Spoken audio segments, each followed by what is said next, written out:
అందరికీ నమస్కారం అండి. ప్రతి ఒక్క మనిషిలో ఏదో ఒక స్వార్థం కనిపించింది. ఏదో ఒక స్వార్థం ఉంటుంది. ప్రతి ఒక్క పాస్టర్లలో కూడా ఏదో ఒక కోణంలో స్వార్థం అనేది ఉంటుంది.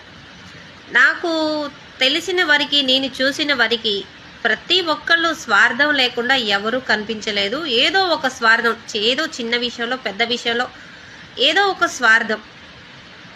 అసలు పాస్టర్లు అంటే ఎదుటి వాళ్ళని, పేదలని, మొదటిగా పేదలకి సహాయం చేయాలి.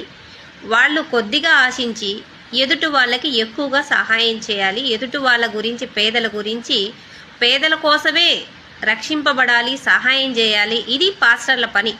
ఇప్పుడు చూసిన పాస్టర్లు ఎవరు నాకు అలా కనిపించలేదు, కానీ పాస్టర్ ప్రవీణ్ గారు నాకు అలా కనిపించారు. ఆయనే నిజమైన పాస్టర్ నాకు అనిపించింది.